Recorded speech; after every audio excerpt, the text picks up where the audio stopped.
नमस्कार। आज हम बात करेंगे इंदौर में हुई एक ऐसी घटना की जो वाकई में बहुत दुखद है और परेशान करने वाली भी। वाकई इस घटना ने पूरे देश को हिला के रख दिया है। देखिए, ये सिर्फ एक खबर की तरह नहीं है, ये एक कहानी है।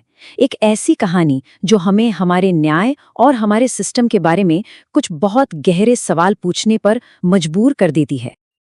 तो इस कहानी की शुरुआत होती है मध्य प्रदेश के इंदौर शहर से। तारीख थी 15 अक्टूबर और रात के करीब 8:30 बज रहे थे जब कुछ ऐसा हुआ जिसने पूरे शहर को सचमुच हिलाकर रख दिया। 24 ये सिर्फ एक नंबर नहीं है, ये उन 24 लोगों की गिनती है जिनकी जिंदगी इस पूरी कहानी के बिल्कुल सेंटर में है। 24 ट्रांसजेंडर जिन्होंने एक साथ एक ही वक्त पर एक ऐसा कदम उठाया जिसके बारे में सोचना भी मुश्किल है। जो सीसीटीवी फुटेज में दिखा वो दिल दहला देने वाला था।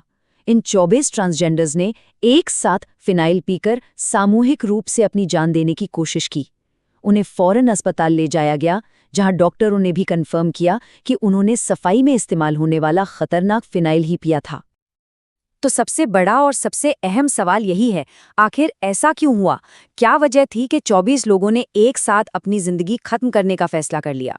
इस सवाल का जवाब ढूंढने के लिए हमें कुछ महीने पीछे जाना होगा। इस पूरी घटना की जड़ें शोषण और ब्लैकमेलिंग के कुछ बहुत ही गंभीर आरोपों से जुड़ी हुई हैं। 15 अक्टूबर की उस रात को अगर समझना है तो हमें कहानी में थोड़ा पीछे चलना होगा, मई में दर्ज हुई एक पुलिस कंप्लेंट पर। तो देखिए, कहानी में दो बहुत जरूरी मोड़ हैं।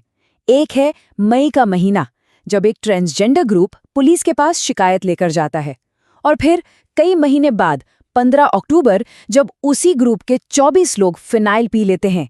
इन दो घटनाओं के बीच आखिर हुआ क्या, या शायद क्या नहीं हुआ, बस वही इस पूरी कहानी का सबसे अहम हिस्सा है। शिकायत में पंकज जैन और अक्षय नाम के दो लोगों पर बेहद संगीन आरोप लगाए गए थे। पीड़ितों का कहना था कि इन दोनों ने खुद को पत्रकार बताया, उन्हें धमकाया, ग्रुप के एक मेंबर के साथ रेप किया, ब्लैकमेल किया और तो और उनसे 1.5 लाख रुपए भी ऐंठ लिए। तो आखिर उन्होंने इतना बड़ा कदम क्यों उठाया? इसका जवाब उनके एक साथी के इस बयान में मिलता है।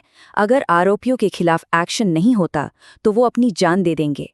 उनकी शिकायत पर एक्शन नहीं लिया गया, इसीलिए उन लोगों ने फिनाइल पी लिया। ये बयान साफ साफ पुलिस की तरफ उंगली उठा रहा है। लेकिन जैसा कि होता है, हर कहानी के दो पहलू होते हैं।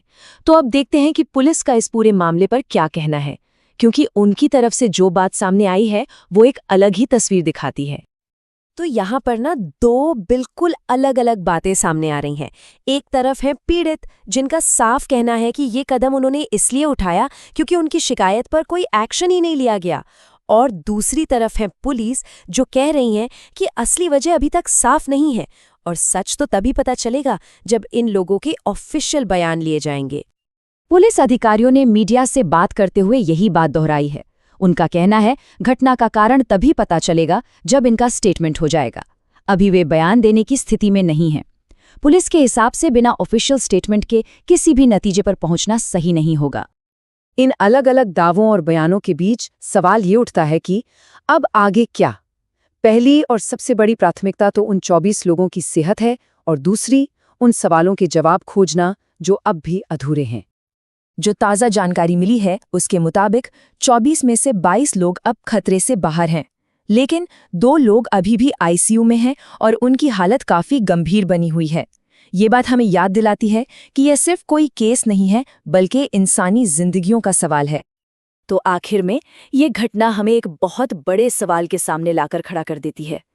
क्या ये सिर्फ न्याय पाने के लिए एक हताश कोशिश थी, या फिर ये हमारे पूरे सिस्टम के काम करने के तरीके पर ही एक बहुत गंभीर सवालिया निशान है? इसका जवाब शायद आने वाला वक्त ही देगा।